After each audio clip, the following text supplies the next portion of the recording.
පෝයදාට මුහුද සැරයි පෝයට වඩදිය මේ කතාවල ඇත්ත තියෙනවද බලමු මේ කියන්න ඇත්තද කියලා. හඳේ ගුරුත්වාකර්ෂණ බලපෑමත් එක්ක මුහුදේ උදම් මට්ටම ඉහළ යාම පහළ යාම තමයි වඩදිය වාදී කියලා අපි හඳුන්වන්නේ. කාලවර්තයකට සිද්ධ වන මෙම චක්‍රයට මූලිකව බලපාන කාරණා තුනක් තියෙනවා. පළවෙනි කාරණා පෘථිවියේ ගුරුත්වාකර්ෂණ බලය. මුහුදු මට්ටමට අඩුවෙන්ම බලපාන සාධකය තමයි පෘථිවි ගුරුත්වාකර්ෂණ බලය.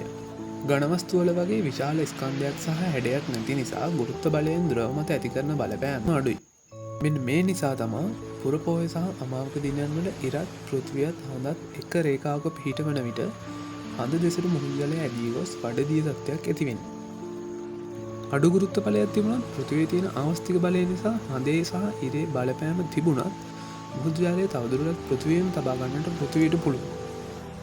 මෙන්න මේ නිසා තමයි පුරහඳ හා අමාවක දවස්වල ලෝකයේ එක පැත්තකට හඳ පායලා වඩදී තිබුණත් ඊට ප්‍රතිවිරුද්ධ පැත්තට අඩු මට්ටමකින් වඩදී තත්ත්වයක් ඇතිවන්නේ. විශාල මුහුදු සහ සාගරවල නම් මේ මට්ටම ඉතා සුළු ප්‍රමාණයෙන් තමයි දකින්න වෙන්නේ. දෙවැනි කාරණාව තමයි සූර්යාගේ ගුරුත්වාකර්ෂණ බලය. හඳට සහ පෘථිවියට සාපේක්ෂව ඉර විශාල ග්‍රාහකයෙක් වුවත් පෘථිවියට ගොඩක් ඈතින් ඉර තියෙන හින්දා උදම් මට්ටමට ඉරේ ගුරුත්වයෙන් ඇති වෙන්නේ ඉතාමත් පොඩි බලපෑමක්. මේ නිසා මුහුදු මට්ටමට හඳෙන් ඇති කරන බලපෑම වගේ හරි අඩකටවත් වඩා අඩු බලපෑමක් තමයි ඉරෙන් ඇති වෙන්නේ. තුන්වෙනි කාරණාව නැත්නම් අන්තිම කාරණාව තමයි හඳේ ගුරුත්වාකර්ෂණ බලය.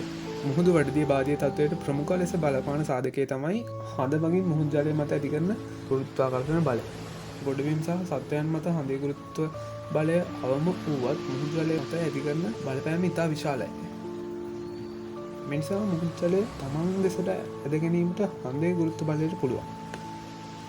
මේ හැකියාව නිසාම පෘථිවිය වටා කුමන පිහිටීමකින් සිටියත් හඳ දෙසට මුහුදු ජලය ඇදී යාමෙන් ඒ අංශයට මුහුදු මට්ටම ඉහළ යාමක් සිදු වෙනවා.